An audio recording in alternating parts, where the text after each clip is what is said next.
Hello guys, this is your friend Naruto Nexus 2.0 and we are back with a new fanfic. Which is what if Naruto had a secret harem of ANBU Beauties YugaoX Anko x Hana x others part 1. And if you enjoy this fanfic then please give me hype instead of comment and subscribe to my channel for more fanfic like this. And now let's start the fanfic. That is all that was going through the mind of a young boy as he ran from villagers.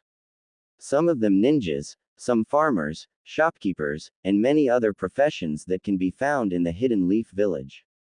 The only thing each of these people, men and women, had in common was the fact they were all chasing down a 5-year-old child. Naruto was running for his life. He had cuts from kunai and shurikens all over his body, as well as other objects that had been thrown at him.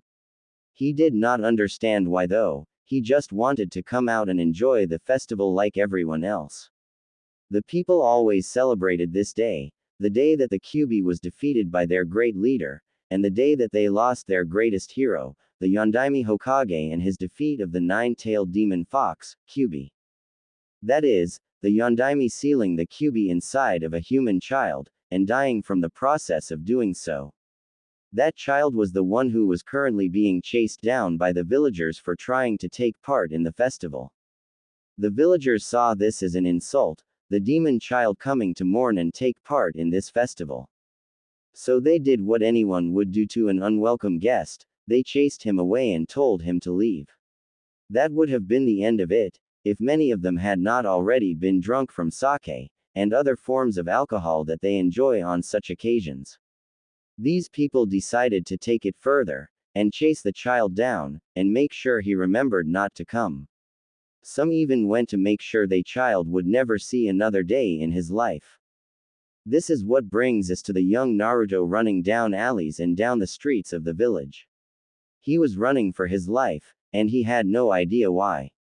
The villagers were slowly catching up to him, and he had no idea what to do. He had some luck early on by hiding under a shop cart, but the crazed villagers did not give up their hunt so easily, and found him once again as he crawled out from underneath it. After that he never had the chance to hide again. His only thought was to try to get to, or find someone that could help him. Going back to the orphanage would not help, since he was kicked out as soon as he was able to walk and talk easily. No villager was willing to help him, even if he was just a 5-year-old child. His clothes were barely hanging onto his small frame, with his bones showing from lack of food. His clothes hardly enough to keep him warm in the coming season. His blonde hair was dirty, with specks of dirt all over it, and flying everywhere. His eyes were tearing up from the sadness he felt as he was running, as well as from all of the pain from his cuts, bruises, and a few broken bones. Since he had been kicked out of the orphanage, he has had to fend for himself on the streets, living off of anything he could find, and use without being beaten. Only able to bath in the rivers and ponds on the outskirts of the village, and eating off of what he could find in the garbage bins and trash cans. To say he had a horrible time so far in his life would be a gross understatement. There, maybe if I can get around the corner I can find a place to hide, thought the young Naruto. As he turned the corner into another side street he saw the last thing he ever wanted to see. Crazed and drunk villagers and leaf ninjas, with all kinds of weapons. No. What do I do now? I can't fight them. Maybe I can get them to leave me alone somehow. Naruto stopped in his tracks looking around. As he was, a ninja came walking up, his hitayat was tied around his bicep, and engraved with the symbol of the leaf. He had black hair that fell over his eyes, barely concealing them. He had dark brown eyes, that held a look of pure hatred when they fell on Naruto. He was nearly twice as tall as Naruto, and wore a dark green shirt, with a black vest over it. The vest had pockets from a few scrolls, and space to have a few extra shuriken and kunai to be tucked in. He had on baggy black pants, that reached down to just past his knees. On the right leg was a shuriken holster strapped on just above his knee. On the left leg was another holster, for kunai, and strapped to his mid-thigh. He had his ankles up to the middle of his calf wrapped in bandages, with black ninja sandals on his feet. Naruto knew looking at this man, and the others in the street that his chances of getting out had just vanished like a leaf in the wind. He was still thinking of something to do when the ninja spoke up. Well, you gave us a good chase, but now it is time to end this demon. We will not let you walk around our village any longer. We should have done this after the fourth died. Sadly, the third wouldn't let us. Well, now he isn't here to protect you, and no one else is going to stop us from doing what needs to be done. Naruto was stunned. From the way this person was talking, he got the feeling that they were going to do something far worse than just beat him. No, they wouldn't do that. Would they? Before now, the only thing people would do would beat me until I couldn't move or get up while they were around me. But this man, he makes it sound like they are going to. His thoughts were interrupted here as other villagers started shouting, "Kill the demon. Enough talk, let's kill it." That was when Naruto was sure that he would not be leaving this place alive. As soon as he thought this, they started throwing rocks, knives, daggers, kunai, shuriken, bottles, anything they could at him. Those that were closer to him moved in, and started to punch him in the head, chest, stomach, anywhere they could. Others kicked him in the same areas. It did not take much to finally get him down on the ground. From there they started to stomp on his arms, legs, and the rest of his body. The whole time Naruto was shouting as loud as he could, "Please stop. I didn't do anything wrong. Someone please help." He repeated this over and over. He even continued to do this when he started to cough, and blood flying from his mouth. One of the ninjas in the crowd, tired to the yelling, and worrying that someone might hear, and try to help him, moved forward with a kunai in hand.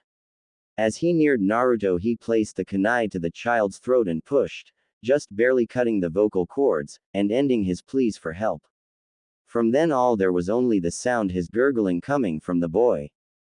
This continued for several minutes before a voice behind all the irate people bellowed out in a deep and booming voice, "Hey, what do you think you are doing? He is only a child, and it takes all of you to do this. You call yourselves men and women, let alone shinobi of this village. Get away from him, and leave him alone." While saying this, a man came walking from a small house on the other side of the street, which the name Ichiraku Ramen on the awning in front of it. He was trying to push his way through the crowd of people, and not doing a good job.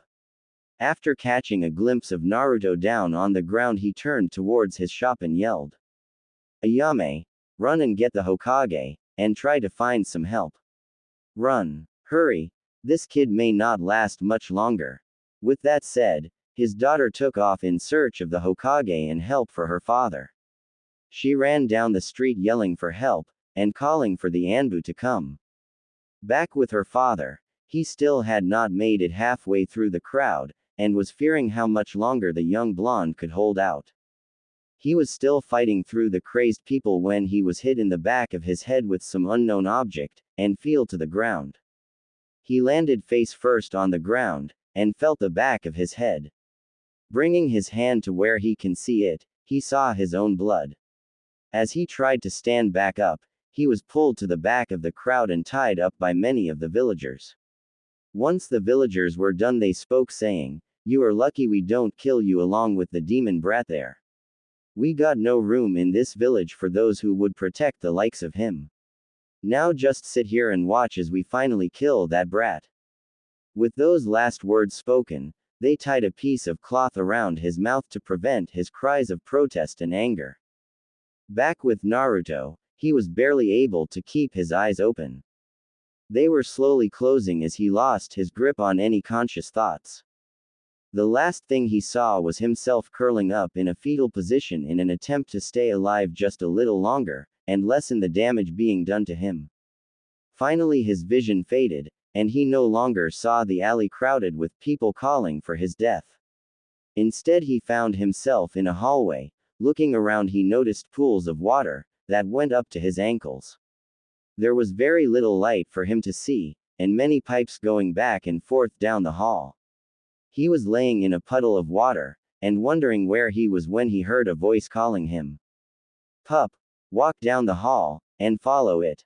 Follow the sound of my voice. Please hurry, we have much to talk about, and very little time to do it. Now stand, and move as fast as you can. After hearing that Naruto tried to stand, thinking it would be impossible. To his surprise he was able to stand up, even more so he was able to walk. Discovering this he hurried down the hall in the direction of the voice. Something about the voice made him feel everything would be okay. His was warm, and sounded worried, and caring at the same time. It almost sounds like the wind blowing through the leaves of the forest. Most of all, the voice made him feel safe, something that he had never known before, even while in the orphanage, where he was bullied, and beaten by the workers and other children. Of course none of them was punished, instead Naruto was punished for what they did, and all the blame of the event placed on him. While thinking this, Naruto came to the end of the hall, and froze in amazement at the sight before him. In front of Naruto was a large cage. The front of the cage was facing Naruto, and was large enough to put the old orphanage he lived in inside of it. The cage doors had a single piece of paper that read, "Seal," on it. Naruto was amazed at where such a thing could come from. As he walked close he noticed he could hear a soft swishing sound, like a fan or a tail of an animal being moved from side to side. The room had a few torches on the walls, but not enough to show what could be inside of the monstrous cage in front of him. He also noticed that here still were puddles of water, some reaching up to over his ankles, and almost to his calves. He walked through slowly towards the cage. When he was halfway to the cage the voice from before spoke again to him. "Ah, Naruto, finally you have made it. Please come forward, I have much to tell you, and I fear I may not have much time to do it. To begin, I must tell you why the villagers treat you the way they have. You may not like what you are about to hear, but I feel you must know. But do know before I speak, that there is help on the way right now, I have sensed it, and it should be here shortly. Also, I tell you that everything I say was done for a reason, and as you grow older you may begin to understand why you were chosen, and why this burden has been placed on you." As the voice finished, Naruto was finally in front of the cage. When he reached the doors he finally noticed that there was something in it, to go with the voice. Out of the back of the cage came walking perhaps the most beautiful woman he had ever seen. She had long silver hair that reached the middle of her back, and reflected the light from the torches, almost blinding him. She had slightly slanted eyes, and slits for her pupils, which were as red as the blood he has seen so many times in his young life. Her ears were slightly pointed, and her skin was the color of the moonlight from a full moon, pale and white. Her lips were pressed together in a thin line, from where he could tell they were a dark red color. Her neck was slim, and led down to her body that was small, yet looked ready for combat, and able to hold its own. Glancing quickly over her, he noticed that her chest was not large like some women he had seen, but not small either. He also noticed her waist was slim, and her hips were the same as her chest, not small, or large, but something just seemed right with it. As he looked at her hands, he noticed her fingers almost looked like claws, and he wondered how that could be. He noticed that her feet and toes were the same way. Instead of clothes she had on what seemed like fur covering her hips and chest. The fur was silver, with a hint of red through it. Her skin seemed to glow with its own light, and anywhere he looked he could not see any kind of mark or blemish on it. She had flawless skin. All of this would have surprised him, but what surprised him the most was what he saw behind this person. He saw 9 fox tails, swaying in the air, twitching back and forth behind her. Each one the same color as her hair and the fur covering her. Needless to say this left the very young Naruto near speechless. The only thing he managed to say was, "Are you an angel?" The women could barely hold back a small laugh at the comment from the young child in front of her. After calming herself she managed to say finally speak. "No Naruto, I am not an angel, in fact I am probably the farthest thing from one. I am known as the Kyubi, but my proper name is Hikari the 9-tailed kitsune. It is a pleasure to finally meet you face to face. I know you must have many questions, so ask them quickly. I still have many things to speak with you about. Naruto, coming out of his stunned state, managed to speak up, finally asking many of the questions that have been flying through his head with this new information. Where are we? How do you know me? What is going on? Are you why the people of the village hate me? These were but a few questions that he managed to get out from the many flying through his mind. He stood there waiting for the answers, some of which he has wanted since he was able to realize the way people were treating him. We are inside of your mind. To be exact, we are in front of the seal that traps me within you. I know you because I have been sealed inside of you for as long as you have lived. Your memories are my memories. This is just the first time you have ever been able to speak with me. I think you have done so this time because of the fact you were seeking an escape from the pain you are going through right now. In seeking to escape the outside world, you went into your mindscape. Right now, this is the only way that we can speak with each other. Sadly, yes, I am why they hate you so much. But why? You seem so nice and pretty. The way the people talk about you, they make you seem like a monster who would eat children alive. They have their reasons, Naruto, but do not worry now. I will tell you the full story another time. For now, I want you to listen. Your help is nearly here, and you are very close to dying. If you die, I will die with you thanks to the seal that has been placed on us. I am not talking to you just for this. In all the time I have spent sealed in you, I have hated the way the people treat you. Do not blame them. They are ignorant and foolish.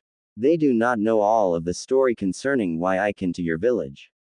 Only 2 people know why, and one of them is dead now. He died in sealing me in you. At this, Hikari stops, and her ears twitch as if listening for something. Ah, your help is here now, Naruto. I want you to go back to your body. I will explain everything very soon. But please do not hate those who have done this to you. If you do so, you will be acting just like them. As she spoke those words, Naruto slowly drifted away. He slowly began to feel pain all over his body, his legs, arms, chest and stomach. Every part of his body is ablaze in pain. So much pain that he wasn't sure how he could still be alive. Finally he heard someone shout out Doden. Doryuheki. As the person shouted this out, a wall of mud appeared around Naruto, and he saw the old man who used to always check on him at the orphanage, the Hokage, land on top of the wall, along with several people with masks on land inside of the walls he created. The Hokage, seeing the state Naruto was in, and the look at the villagers and ninja present, he fought to restrain the urge to attack these people, who would all attack a defenseless child who has no way to protect himself. Instead he turned and spoke to a man with a Hittite worn on his forehead, and the cloth spread over the top of his head. Ibiki, take him to the hospital, and stay with him. Do not let anyone around him unless I am there. Make sure the doctors know to help him to the best of their skills. Anything less they can speak with you. Make sure they know that if they do not help him, they will get a special session with you. Hearing that, Ibiki nods, and picks up the young boy, and takes off towards the hospital while thinking. Who could do this to such a child? It looks like he hasn't eaten or had a bath in days, maybe weeks. I can't understand how this idiots could think that he is the QB. After Ibiki left, the Hokage turned to the ANBU still there, and the other villagers and ninja gathered. To the ANBU, gather those responsible for this, and take them to a holding cell. They have all just earned a private meeting with Ibiki and Anko. The ninja in the crowd will be the first. Be sure to disarm them, and take away their Hittite. They are a disgrace to this village, and will no longer bear our symbol. Everyone else, I suggest you return to your homes. Many of the people gathered, that had attacked Naruto couldn't help but shout at the Hokage, why do you protect the demon? It deserves to die for what it did 5 years ago. We lost friends and family to that thing. Let us kill it, that way the entire village will be free of the worry of the QB being released. Why can't these people see that he is not the QB, just a child. He had nothing to do with what happened 5 years ago. I'm sorry, Yondaime. These people are still too blinded by their hatred to see him as what you wanted. That was all the Hokage could think as he jumped away to the hospital, with 2 ANBU following in his wake. Naruto, I hope you make it. You have lived such a short and hard life. I was hoping to see you grow to a fine young man before you were ever exposed to hatred such as this. Please, whatever Kami is listening, help him pull through this. Konoha Hospital. Morino Ibiki was running and jumping across the rooftops of the village as fast as he could. All this while trying to make sure not to injure the obviously near-dead child any more than he already was. As it was, he wasn't sure if the kid would be able to hang on much longer. Just by looking at his own clothes he would guess that the kid was bleed dry. His clothes as well as Naruto's might as well have been dyed crimson from all of the blood that soaked both. It made Ibiki wonder how such a small body could produce so much blood. It wasn't long before Ibiki was at the hospital, and running in asking for a doctor. Many, on seeing who he carried left, despite his threats, to busy themselves elsewhere in the hospital. Thankfully Ibiki has a very good memory for faces, and he planned on visiting some of these doctors again later. Getting frustrated, he decided one last threat, and yell. Damn it, are all of you so afraid of a child that you forgot why you became a doctor? Each and every one of you bastards are an insult to your profession, and I plan on visiting each of you personally once this is handled. Does any one of you spineless asses know what a doctor is supposed to do? With this last threat a new face came into the lobby to see what all the noise was about. He was a doctor of medium build, with short flat black hair. He had on a pair of glasses that was set snugly upon his nose. He had light blue eyes, and wore your standard doctor's lab coat, and scrubs, with a stethoscope hung around his neck. He was not much taller than Ibiki, and had a name tag that read Mihara Ojiro. Once he rounded the corner, he immediately noticed Ibiki, and what he was holding, and he also noticed what was dripping onto the floor of the lobby, blood. Lots of blood, and it was making a very large puddle. Quickly taking one look around, and seeing no one else coming to the aid, he ran forward as quickly and safely as he could to start his work on Naruto. How old is this child? Do you know what happened? How long ago did this occur? Quickly follow me and we will try to do what we can. From the looks of things he has numerous broken bones, and he has lost a great deal of blood. Ibiki on hearing this gave a sigh of relief, and followed the doctor to the operating rooms. As if snapping out of a daydream, nurses followed them back, gathering things that the doctor may need for the operation to come. Many of them were medic nin, and grabbed some soldier pills, blood replenishing pills, and blood clotting pills as they followed them back. Many of them were also younger, not old enough to remember exactly what happened with the Kyuubi, and why many of the older staff members did not want to treat this poor child. Once to the operating room, Ibiki set Naruto down on the operating bed, and stepped back to let the doctors and medic nin do their work. He didn't dare to leave the room, since he could not be certain who he could trust with the boy's life, and who he couldn't. He intended to follow the Hokage's orders to the T, and not let anything happen to him if he could help it. I need the medic nins to quickly try to stop his bleeding, give him replenishing pills, as well as clotting pills. First priority is to get him to stop bleeding. Try to stop all internal bleeding first. We will worry about his broken legs and arms later. We need to get him stabilized first, so handle all life-threatening injuries first. And for Kami-sama's sake, keep him breathing. Clear out his throat and get a tube in there to help him breathe for now. Shouted Ojiro to the nurses and other staff that came to help. After giving out his battle orders he went to Ibiki to check him over. After all the big guy was covered in blood, and could have some injuries of his own. Ibiki-san, where are you injured? Wherever you and this young man came from must have been dangerous. Did he come from a village attacked by bandits? Asked Ojiro when he was close to the big man. Ibiki, stunned that he was being asked about injuries, quickly shook it off and responded with more than a little hate in his voice, "No, Ojiro-san, I am not hurt in any way. All of this," he motioned to the front of his clothes, "came from that boy, Uzumaki Naruto, who was attacked."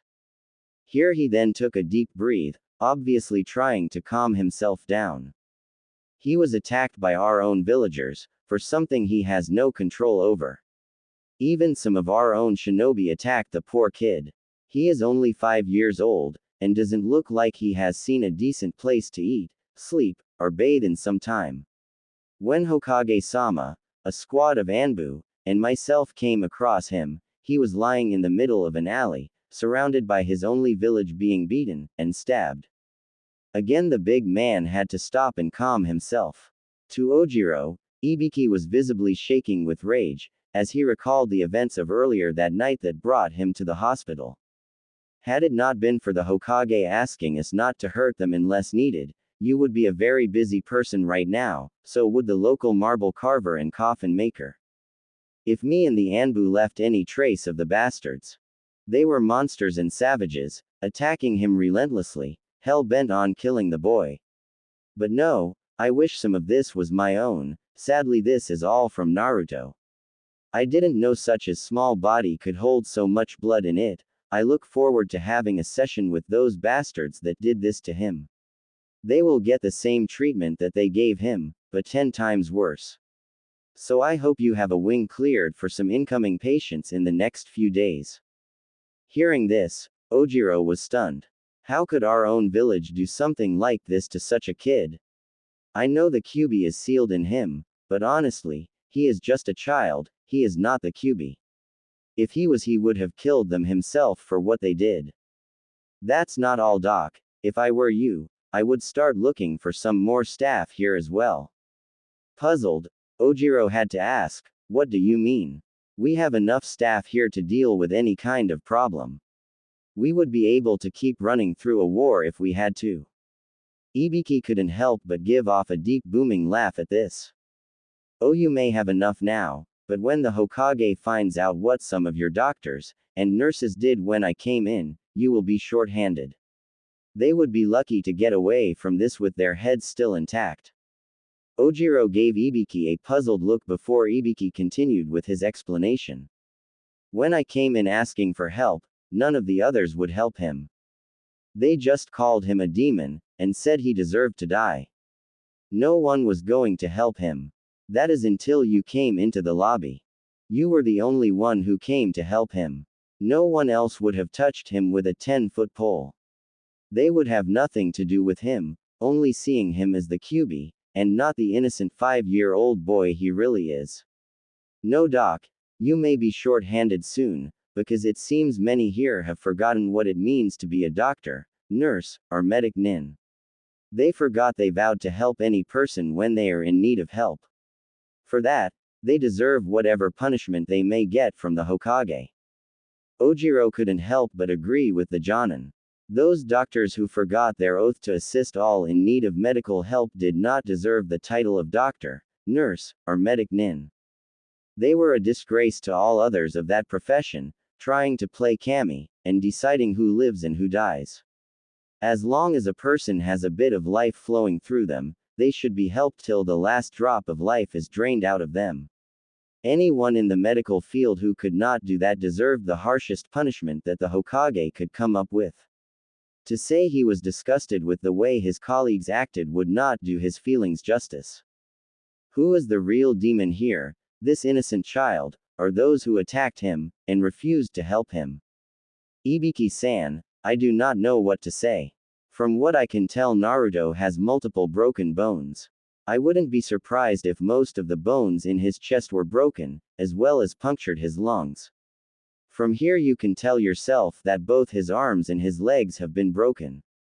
There is no telling how many other internal injuries he has right now. But believe me, those here will do the best they can to ensure he makes it through this. If I have to, I will do it myself."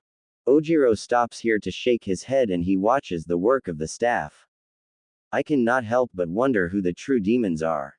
This child could not have done anything to protect himself, or harm anything. No, this child is far from being a demon.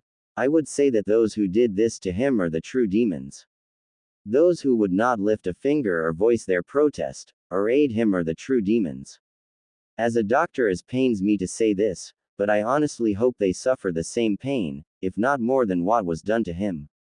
They deserve this fate more than he does. Ibiki was starting to warm up to this doctor more and more the longer he talked with him.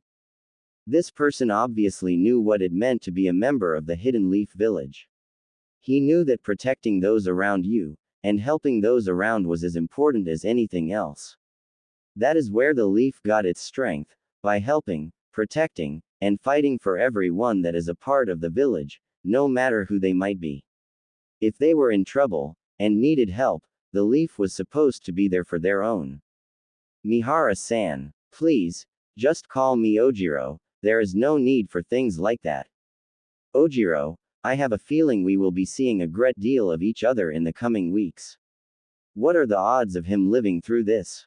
I know he is young, and I have the blood on me to prove he is in bad shape.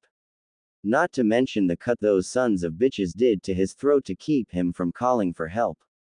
How likely is it that he will survive the operation, and be able to live a normal life, or as normal as it can get his in situation? Ojiro had to walk over and speak with a few of the medic nin before he returned to answer the questions from Ibiki. From what they can tell, it seems just about every bone possible has been broken. His ribs were all broken, and had punctured his lungs. His lungs were filled with blood from the cut to his throat, and from being punctured. All of which are serious injuries themselves. Some of the broken rib fragments came close to piercing his heart, and other vital organs. Thankfully you got him here as soon as you did, with as minimal damage done during transport as possible. He has lost a great deal of blood, far more than a child his age should have.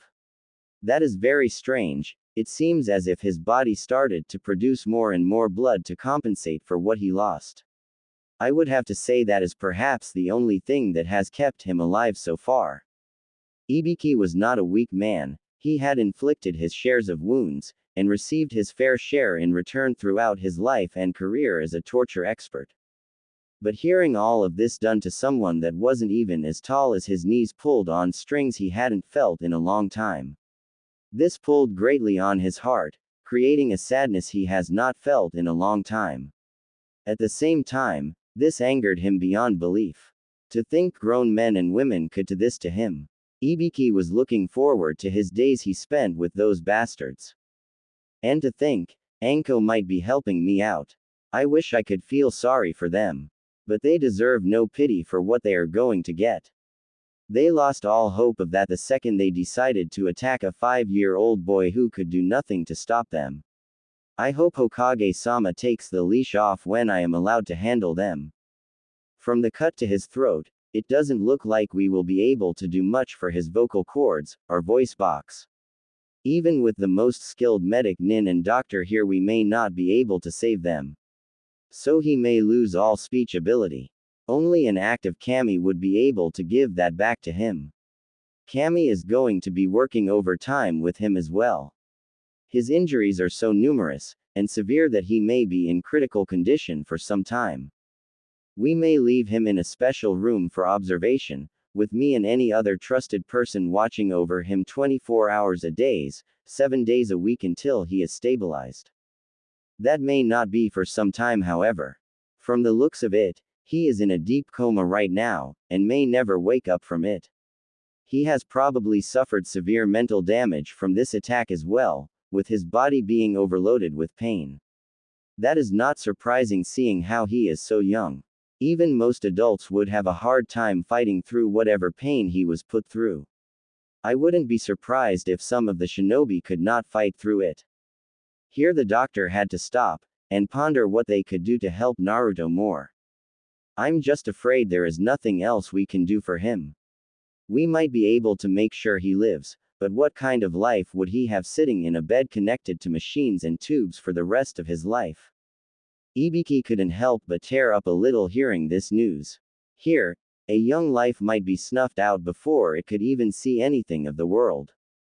Suddenly a new voice made both men jump in surprise upon hearing it. No, I doubt Naruto will allow something like that to happen. I think he will fight through whatever has been done to him. He may not seem like much, but I believe nothing short of killing him outright would keep him from living. Both Ojiro and Ibiki had to turn towards the voice, and see the Hokage standing at the door to the operation room. Both were surprised they never heard him enter the room. Ibiki, thank you for getting him here in such a hurry. I know it must not have been a pleasant experience holding such a young life in your hands.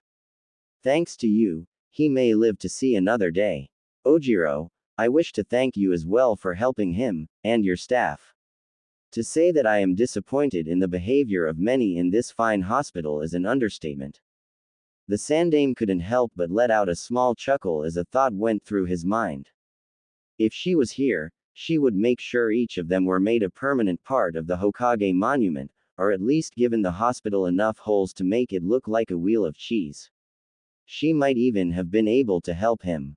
But sadly, in his current state she may do nothing more than freeze up. An honest shame that she did not stay in the leaf. We could use her skills right now. Both Ojiro and Ibiki knew who the Hokage meant, Tsunade, one of the 3 legendary leaf ninjas. Her skills would be of great use right now. She might be the only one that could ensure the survival of young Naruto. Ibiki, why don't you get cleaned up? You and Anko can begin talking to those responsible in the morning.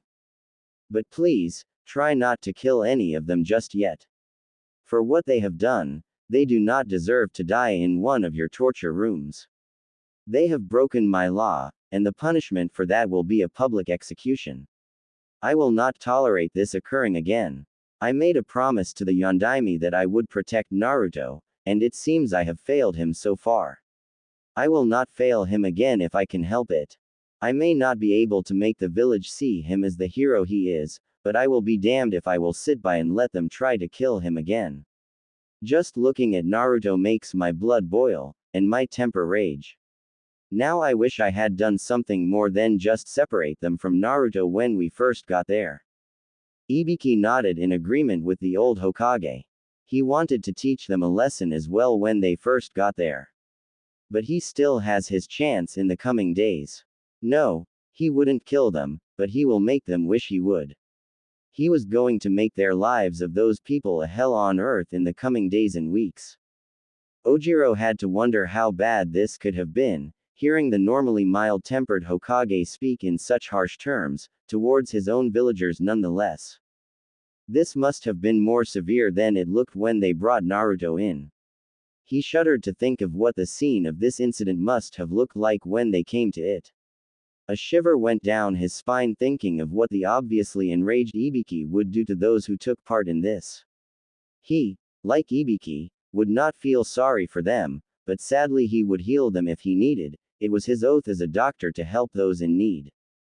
As for those doctors, nurses, and medic nin that refused to treat Naruto, I cannot give them anything harsh as punishment. It takes a great deal of time to make skilled members of the medical community. I may not be able to do that, but I can reassign them to our outposts along the border, and throughout the country, and move those from the outposts back here into the village. I may also make a request to the daimyo for some assistance, as the need for skilled doctors is very high in any hidden village. Perhaps we could start a school for that, like Tsunade wished long ago.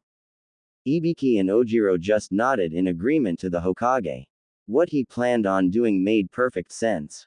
Finding and making skilled medic nin and doctors is a very hard task, since not everyone is cut out for those occupations. Inside of Naruto's mindscape, Kyubi, are you here? Naruto walked into the cage room asking this. When he walked in, he didn't see her anywhere, so he went closer to the cage. That was when he saw a flicker of silver moving towards the front of the cage. Welcome back, Naruto. You are now in the hospital. They are doing their best to heal you, and fix you up. But since we have a great deal to talk about, I will be keeping you here for now. Naruto nodded, wanting to know more about this person that the village made out to be a great killer. Kyubi, why does the village hate you so much? You don't seem like a bad person, you have been very nice to me since I first saw you. You aren't ugly like the people say, you look almost like an angel, or a goddess sent by Kami himself. Covering her mouth to stifle the giggles the statement from the young boy, she responded. No, I am not an angel or a goddess sent by Kami, I truly am a demon Naruto. And thank you very much for the compliments. It is not every day that one of the 9 great demons gets such remarks from a human. I am very flattered you see me that way. But your village does have a reason to feel this way towards me sadly. Even though they do not know why I came, I did kill many villagers and ninjas. I even killed, indirectly, one of the great ninjas of this time, the Yondaime Hokage. But please Naruto, just call me Hikari, there is no need to call me Kyubi. As for what we must talk about, it has something to do with why I am sealed in you, and why I attacked your village. Then please Hikari, tell me, I want to know why I am hated, and why you are hated. I may only be 5, but I think I have been through more than any other person my age. I just want to know why they look at me the way they do, besides you being in me. I want to know why they hate you so much, when you seem like a very nice person, demon. Then please, have a seat Naruto, and get ready for a very long story. With that, Naruto took a seat in front of the cage with his legs crossed, and Hikari started her story. Once a long time ago Naruto, mankind lived in cities with buildings that reached the skies. They were great buildings made out of stone and iron. Many of these could possibly rival the size of your village. There were hundreds, if not thousands of cities such as these around the world, with people of different races, cultures, and beliefs moving through them. Many lived at peace with one another, while others were always at war. In this wars, they used weapons, they were stronger than some of the skills used by ninjas today. They had weapons that could fire small metal balls at others faster than the eye could see. They had bombs that could level the strongest of buildings by themselves. They had flying machines that allowed them to travel like the birds, and attack their enemies with surprise and vicious force. Normally these wars stayed in small areas. However, sometimes they would become larger. There have been some wars in the past of this world, where millions have died. There was enough dead to fill this village to the tops of the walls, and overflow them. At this time, many were killed just because of the color of their skin, what they believed in. Others were killed out of jealousy and the need for power. Some killed to protect their loved ones, and home, as well as for revenge. Some things that should never be done. Many killed because of their pride being injured, or they became power hungry. They also had weapons then, that could destroy entire villages, cities, and countries by themselves. It would just take one of these weapons, and it could wipe Konoha off the face of the map, leaving nothing behind but rubble. No one would live through the weapons, not even dogs or cats. The only thing that may survive is a few insects used to harsh conditions. It was because of this that the 9 great demon lords came into this world. We came at first just to observe you mortals, to see what you were like. What some of us saw was very surprising. Some mortals were as bad as some of the sickest demons in the demon realm. They killed without mercy, and without caring who they may hurt. After we saw enough, we all meet together in a council of sorts. Many of us hated what we saw, and thought that it would be only a matter of time before you mortals killed yourselves off. With that in thought, we sought counsel with the great Kamis, and asked what they thought. Many, if not all, agreed with our observations, which is a rare thing to happen.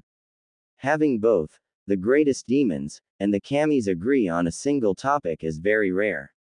That should only show how dangerous the situation was. We debated on what to do, not having many options that would leave your world livable. So the Kamis made a deal with the demon lords. We were allowed to come to this world in our full form, and act as agents of the Kami, to prevent your kind from destroying themselves and their world. So, we came in our true forms, Shukaku the one-tailed tanuki, Bass the protective two-tailed cat, Isanade the three-tailed and finned shark, Sekhmet the four-tailed lioness, Cerberus the five-tailed wolf, Kira the six-tailed eagle, Ragnarok the dragon, Medusa the eight-headed hydra, and then myself, the nine-tailed fox. We came to your world in our true forms to try to stop the mortals from destroying themselves in their lust for power, greed, and pride. To do this, we had to destroy all that they used for this power, and all their plans for it, to help ensure that it would not be created again. In the end, we ended up recreating the world, sending humankind into a new age, a more primitive age than they were in.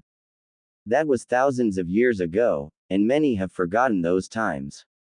Since then, the kamis have called on one or many of us to come to this realm, and prevent humankind from doing something that mortals have no right to do, or to try to humble the arrogant, injure the pride and ego of those who had such in abundance.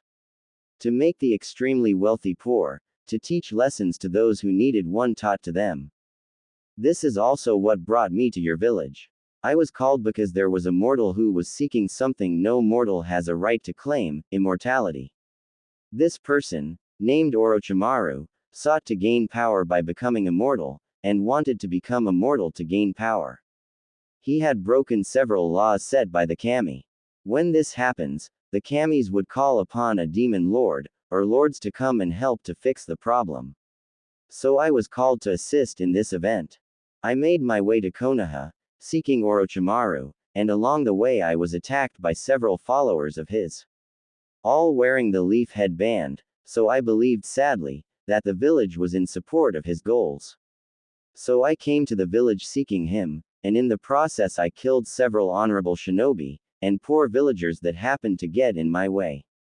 Little did I know at the time, that Orochimaru had left the village years ago, because your people were after him, seeking to stop his tainted ways. I did not know, so I continued to fight. That was until a great man, perhaps the greatest shinobi to ever live, which means a lot coming from the strongest demon lord, came to do battle with me. This man was known as the Yondaime Hokage, the fourth Hokage. He came forward and summoned his ally Gamabunta the Toad Boss to do battle with me. They fought bravely, but both knew it would be impossible to best a demon lord in a fight, let alone myself.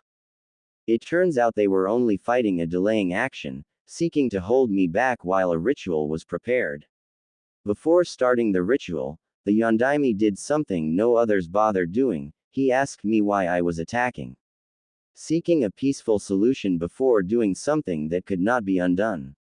So I told him why I came, and he told me that Orochimaru was no longer part of the village, that he had left after many tried to stop his foolish quest. Sadly, at the time I did not believe a word he said. In all of my wisdom and experience, I could not see the truth when it was openly admitted to me. I struck the Yondaime, giving him a fatal wound. He had no choice but to begin the ritual that would end both of our lives in the mortal world. The ritual he performed was the one that sealed me into you, Naruto. He gave his life using this method to seal me inside of you when you were a newborn baby 5 years ago to this day. As he died, and completed the ritual, I realized too late, that he had indeed spoken the truth before. Because as a person dies, their lives are like open books to those who know how to read them. With his last breaths he apologized to me, the one who tried to kill him, and severely destroyed the village he was the protector of. I was amazed, that in death this human could still be so noble, and kind, even to someone who did not deserve the kindness. I promised him then, that I would look after the child that I was being placed in, to help make sure that you grew up to be a great person, a great ninja, just like him. He thanked me for the promise, and spoke with the one you called the Sandaime Hokage, the third Hokage, and told him what he learned. The third was amazed, and ashamed at the same time for the foolishness of both sides. He promised the fourth that he would try to make the villagers see you as a hero, for having to endure the burden of me being sealed in you. For the villagers would never believe that I came on a noble quest, and not one of destruction. Sadly, none of them would hear anything of it, so the third was forced to create a special law. This law would prohibit any with knowledge of me being sealed inside of you of speaking of it out in the open. It was done to try to give you a chance at a normal life with the younger generation of the village. Obviously, though, people found ways around this law. They would be cruel to you, not feed you, blame you for the smallest of things. This is also why you were kicked out of the orphanage, and made to live on the streets for the last year. For all of this, I am truly sorry for making your life so hard. Had I listened to the truth when I first heard it, perhaps something else could have been done. But sadly, not even the demon lords and kamis are about ignorance. All that I can do now, since we have started to talk, is to keep my promise to the fourth. To help you become a great and powerful ninja, that can protect those that he cares for and loves. Even those that have shown him hatred you would protect. Because all life if precious, even the most vile. All through the story that was being told by Hikari, Naruto sat and listened, soaking up the information like a sponge. He was amazed at many parts of the story, and even more so when he heard of the battle with the fourth. He had long made up his mind before Hikari mentioned a deal. He would become a ninja, and he would become the Hokage of the village. Even though he was hated, he would protect those of the village, even if they did not want his protection. Now we are up to date, Naruto, and I have a deal I wish to make with you. The offer is simple, and very easy to do. I offer to teach you, and train you, with some of the knowledge I have gained in my eons of life. All that you must do is become a ninja. Of course I will give you small tips on how to do this, but in the end you will learn nothing more from me except methods to become a ninja. I will not teach you any jutsus as you mortals call them, or anything of that nature. To get me to do this, you must become a ninja of the leaf. You must also prove that you are worthy of such power. I will not tell you what you must do, you will have to decide that by yourself. If I do not find you worthy of this power, then I will not train you in how to use it. I will assist you in the mortal ways of the ninja, and that is it. You would learn nothing from the demonic side. That is my offer to you. There is of course a small down payment I will give you if you accept the offer. What that payment is, I will not say, I will let you decide for yourself. To him, he had a great power in him, and the only way to use this power properly would be by protecting those around him. I promise Yondaime, I will become a hero of the leaf, that way your last wish can be granted. I will continue to do what you did till your death. This is what went through the mind of Naruto as he looked at Hikari. Anyo. Hikari, I have a question. Feel free to ask me anything, and I will try to answer if I can. Though I may be a demon lord, I may not know everything. Do you by any chance know who my parents are? I tried asking what happened to them when I could, since others in the orphanage spoke of their parents if they had them. But no one would say anything. Of all the questions she was expecting, this was the farthest away. I wish I could tell you the truth of who your mother and father were. Naruto, but I cannot, you are not yet ready for that information. But maybe, sometime in the future when you become a ninja, I could tell you. This is what she was thinking as she looked down upon Naruto. Knowing she could not speak the truth, she had to say something. No, I am afraid not, Naruto, I never learned of who your parents were. But I am sure they were strong people, since they gave birth to such a strong and special young boy. But do not let the past hold you down. We are to learn from it, and from that grow stronger. I know you do not want to be alone. But just remember, you are not alone, you have me here, as well as some people of the village. I am sure that the third would be willing to help you if you asked for his help, as well as the one who brought you to the hospital, someone named Morino Ibiki. There are others out there, you just have to find them. Naruto, holding back tears, only nodded his head as he heard this. He still had one question left to ask before responding to the deal. Anyo, Hikari, I have one more question if you don't mind. By all means, ask, Naruto. Could you be my Nei-chan? Since I don't have any family, I was wondering if you could be my sister. Hikari was surprised yet again by this, but she was very flattered as well. After causing him so many problems in his young life, he wanted to call her sister. Of course, Naruto, I would be glad to be your Nei-chan, and you could be my Odoto. How does that sound, Odoto? He couldn't help but nod his head furiously up and down at this news. Yeah, that would be great, Nei-chan. With that, they both laughed for several minutes before calming back down enough to continue talking. Nei-chan, I accept your deal. I will be the best shinobi Konoha has ever seen. I'm not going to stop there either. I am going to be Hokage one day. I want to be the best Hokage ever, even better than the fourth. Very well then, now for the down payment on our deal.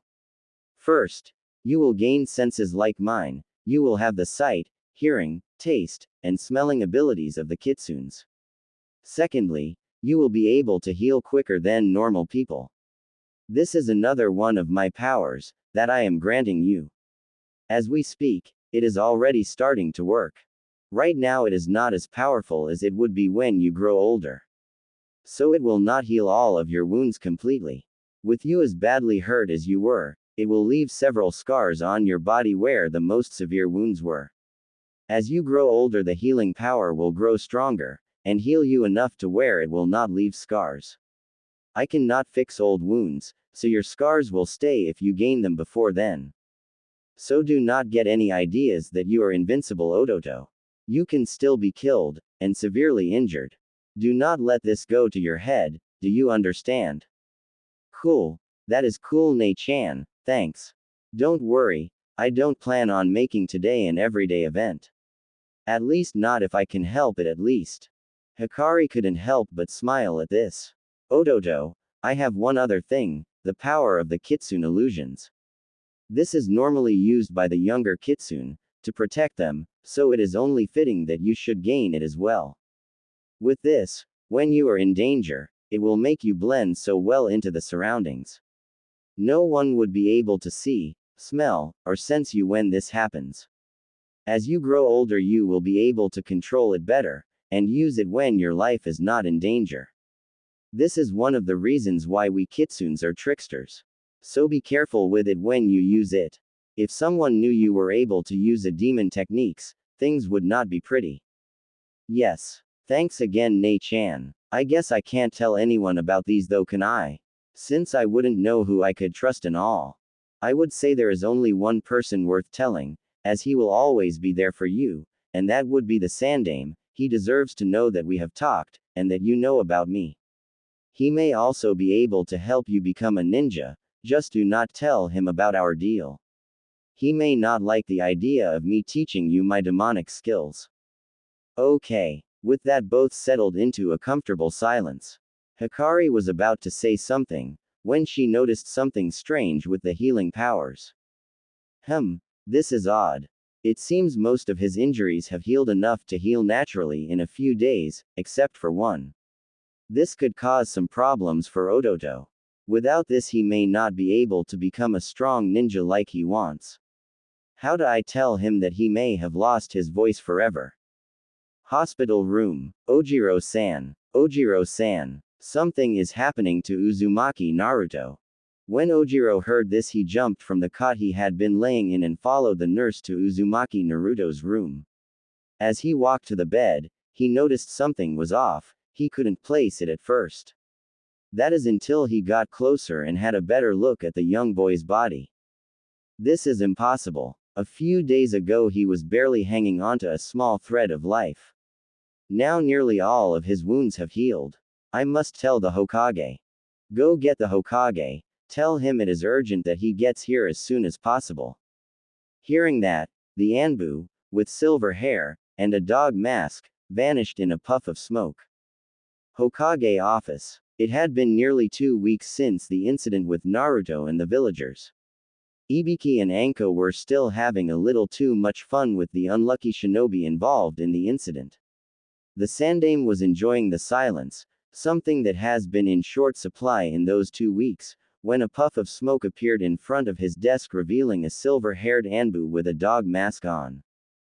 Hokage-sama, Dr. Mihara requests your presence in Uzumaki Naruto's room. He says that it is urgent, and you should get there immediately. The Hokage was gone before the silver-haired ANBU finished his message. With that task done, he walked out of the office, and pulled a small orange book out from his jacket, and walked down the hall. Hospital. The Hokage made it to the room in record time. After all, he knew the path there like the back of his hand. During the weeks Naruto had been in a coma, he had flatlined about every other day. So he knew how to get there faster than some of the nurses and doctors did. As he entered the room, he was greeted to the sight of numerous doctors poking and prodding the young boy. There were medic nin scanning him as well with their special jutsus. All of them had a very surprised look on their face. Many looked like they had never seen anything like a young boy in the hospital before. The Hokage then noticed Ojiro coming up to him. Ojiro-san, what seems to be the problem? Why are all of these people here in the room, and not just the regular staff? Hokage-sama, I am glad you made it here so fast. Something extraordinary has happened. All of Naruto's wounds have healed so much, that they may heal on their own in just a few days, even with all of his more severe wounds.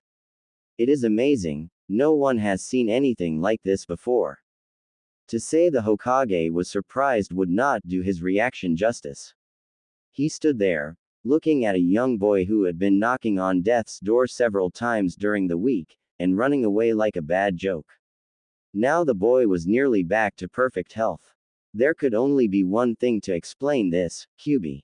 Ojiro-san, do not let this out to anyone else.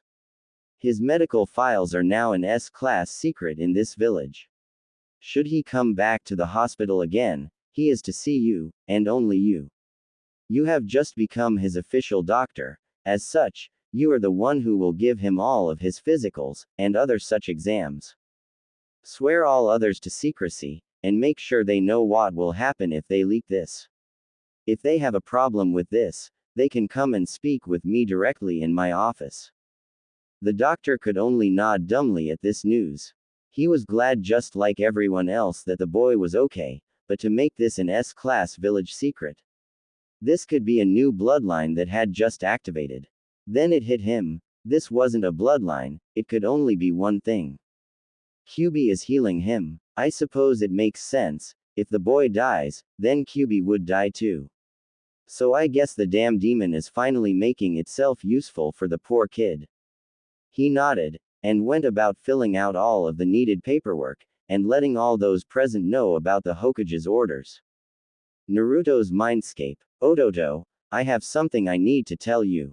It is very important, and may change our plans some. Naruto looked up from where he was sitting, giving his attention to his newly found Nei-chan. It seems, even with the healing power, and the help of those outside, there is a part of you that may never heal properly. It is your voice box, and vocal cords. When that bastard human attacked you, and stabbed you there, something happened to prevent it from healing properly. Huh, how can that be? I'm talking to you right now, aren't I? So how could that be true? While you are here, your injuries from the outside do not affect you, but if you were to gain injuries here, it would affect your body. So if you are cut on your real body while here, you would not be cut in the mindscape. But, if you are cut or injured in the mindscape, then the same would happen to your real body. So because your injury to your real body, you are still able to speak inside of the mindscape. This may cause a problem for us, and our plans for your future. How will this change things? I am still going to become Hokage, no matter what I have to do. And no matter what happens to my body. Naruto, most ninjas need a voice to help concentrate on performing jutsus. This is why I say it will be a problem. Thankfully there might be a way around this, and it will be very hard on you to do this. I know you can do it, and I will help you to an extent. I will not help much, just enough to let you know what needs to be done. Cool. Then we will stay with the plan. I won't let this stop me from getting to my dream. With this he struck a pose, and gave the V for victory sign, meaning he would never give up on this dream till he made it. Very well then. I believe there is someone outside waiting to speak with you. Remember though, Ototo, you will not have a voice out there, so you will have to find a way to communicate with them. Writing on a scroll, or some other paper might be the best way to do it. But remember, do not tell anyone but the Hokage that you have spoken with me. We wouldn't want to scare those who dislike you into acting again. With that, she made Naruto slowly return to his regular state of mind, and exit the mindscape. Hospital. Naruto's eyes slowly blinked open, then closed again. Man, why are the lights so bright here? The Hokage saw this, since he was sitting at the side of the bed waiting for this sign. Not long after he first arrived, they realized that Naruto may very well wake up sooner than they thought. Granted, they never thought he would wake up at all. Naruto, can you hear me? It's me, the old man. Come on, Naruto, let me know if you can hear me. Slowly Naruto opened his eyes again, squinting up at the lights of the ceiling. He turned his head side to side, looking around the room. There were no windows, except for the small one on the door. The room smelled like someone went overboard with their cleaning. He had no idea why someone would do that. It was all white, and blinding white, the fluorescent lights reflecting off of the walls, and the white marble tile floor. He turned his head and smiled to the Hokage, a big toothy fox-like smile, that crinkled up his face, and caused his eyes to squint some. He slowly pulled a hand out from under the sheets and gave the old man a thumbs up. The Hokage was surprised to see him in such a happy mood. More so when he saw the big smile Naruto slapped on his face, and the thumbs up following it. Naruto, we need to talk about what happened, okay? I need you to tell me why you never came to me and let me know they kicked you out of the home. If I had known, this may have never happened to you. I am sorry this happened, and only wish I could have gotten there a little faster. Thankfully young Ayame managed to get some help when she did. She and her father are doing very well, and have tried to come by to see you several times. Naruto again flashed his smile, and nodded. He pulled his other hand out from under the sheets and held it to the other, making a motion like he was trying to write something in thin air, hoping the Hokage would understand what he was trying to say. The Hokage watched Naruto closely, and noticed what he was doing. Surprised that he forgot what the doctors said, he quickly got some paper and a pen for Naruto to use. Taking the offered paper and pen from him, Naruto scribbled out. Hey old man, it's great to be awake. Boy, do we have a lot to talk about. You may want to lock the doors or something so that no one can come in while we talk. Nodding, the Hokage walked to the door, and let the ANBU outside know what was going on, closed the door, and locked it. Okay Naruto, you can go ahead and start now. Well, sorry about the scare. I tried coming to talk to you like you said, but every time I would be chased away by people. I finally just gave up on trying to get to you. About the orphanage, they tossed me out about the same time. Not sure when it was exactly. But those don't matter anymore, I got a Nei-chan. After reading the last part, the Hokage did a double take making sure he read that right. He found his sister while he was in a coma. Or could he mean the Kyuubi? If so, I thought the Kyuubi was male. Wouldn't be the first surprise we got from the Kyuubi. Naruto, do you mean the Kyuubi is your Nei-chan? Are you sure you don't mean Ni-san? Naruto shook his head. No, and pointed at what he wrote again. Then started to write out, no, I mean Nei-chan. Kyuubi is a girl, and a very pretty one too. She looks almost like an angel. In the mindscape, Hikari couldn't help but blush at the compliments he continued to give her. She is very nice, and even helped to heal me some. But she told me that I might not get my voice back. Which is a real bummer, but I can live with it. The Sandaime was surprised at how well Naruto was doing. Thinking about it, he was also very surprised at how well the young boy could write. He was writing very neat, and clear, easy enough for him to read. It was almost as if he was a child genius, with the way he wrote, and spoke through his writing. Naruto, am I to understand, that you and the Kyuubi, have spoken? What has he, or she said to each you? Please do not leave anything out. If need be, I will get a scroll for you to write all of this on. That way we could file it away in the archives or in my office. Naruto nodded, and let the Hokage know that he should do that.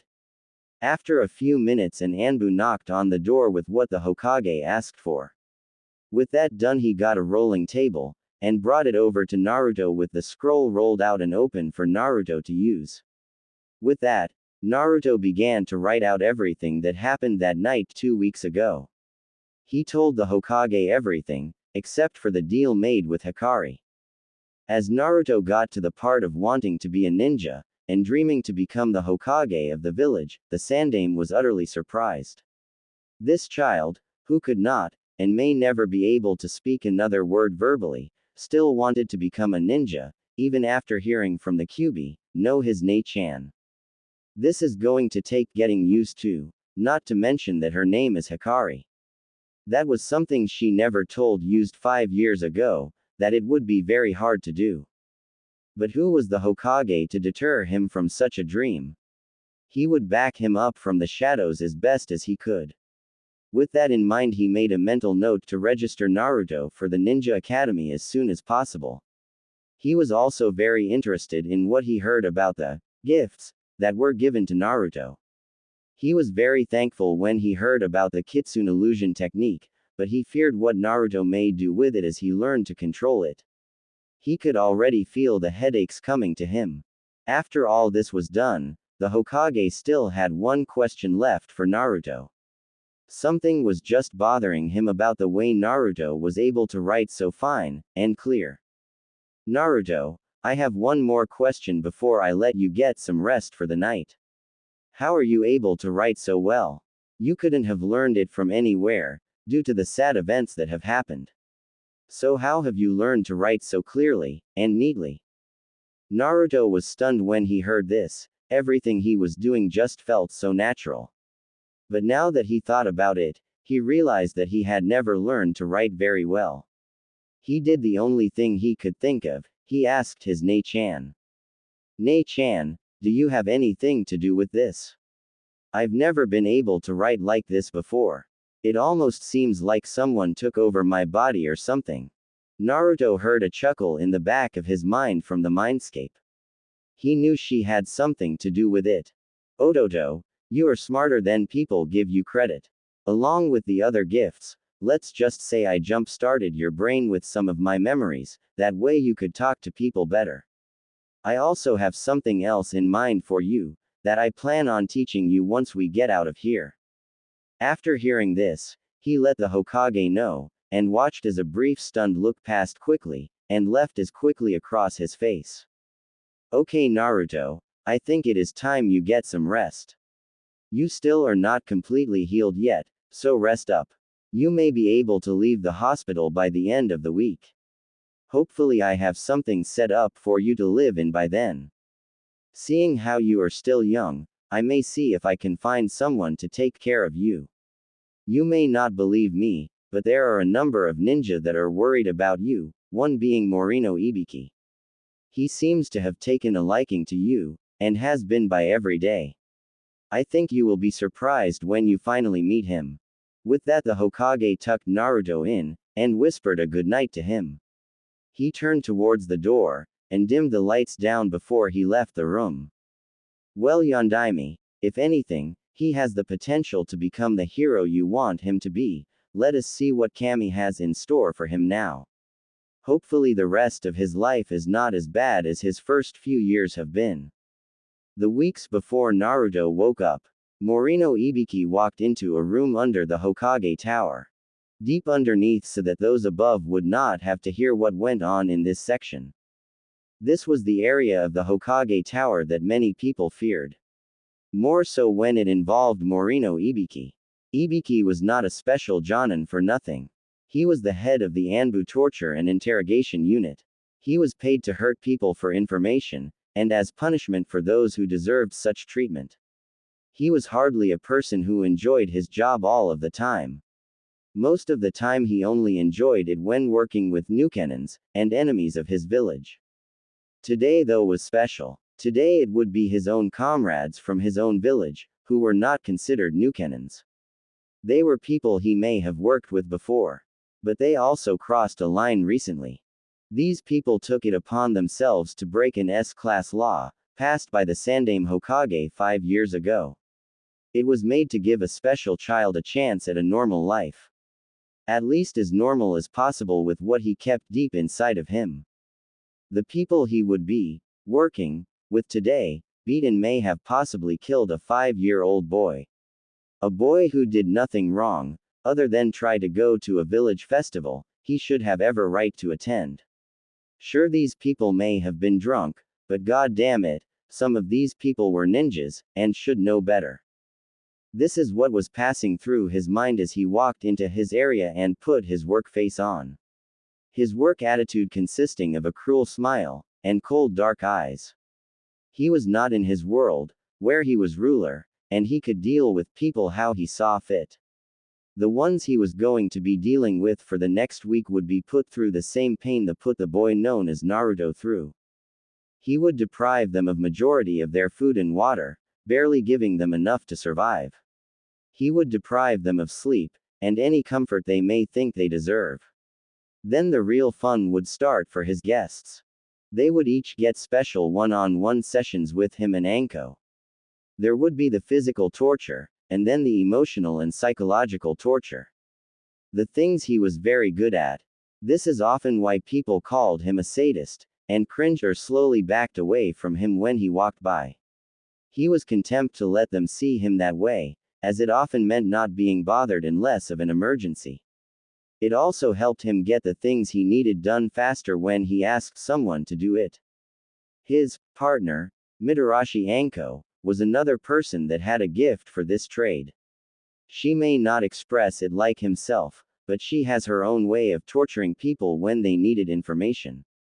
Her being the former student of one of the greatest Nukanons to come from Konoha, Orochimaru, had something to do with this. Another thing that helped was just her, such as enjoying causing pain to people, and the use of her snakes in this. Many people attribute this, once again, to her former sensei. She just loved summoning some of the deadliest snakes possible, and leaving them in a room with her toys. Or summoning a python or another constrictor to slowly squeeze the life out of people. One way or another, she was very effective at her job. Maybe more so than Ibiki was at times. But she was just so damn hard to control at times. Right now Ibiki was in the room of the first one to attack Naruto. Yamato Inari. The man still showed no sympathy for what he did. Instead he was wondering why he was being punished. This man thought he should be given a reward for possibly killing the Kyuubi. He forgets the fact that it was a human child he possibly killed, and not one of the 9 dreaded demon lords. The idiot failed to realize that if he was fighting the Kyuubi, that he would not be here for Ibiki to talk to.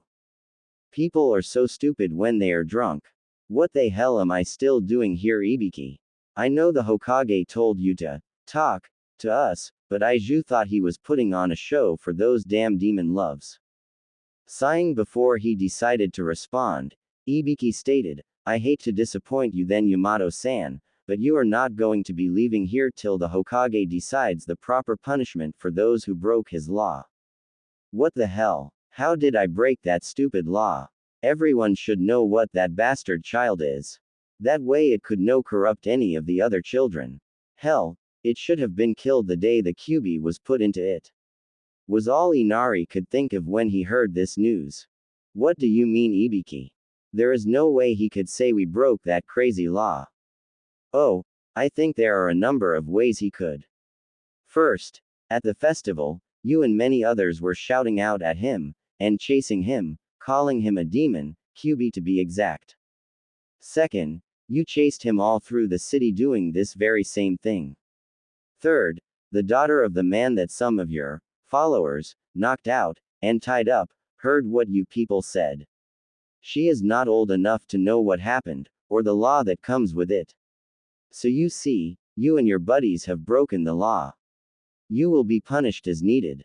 Seeing how you have possibly attacked and killed a civilian, while you are a ninja, a chunin no less, expect a rather stiff one. Did you think you would be let off of the hook for this easily?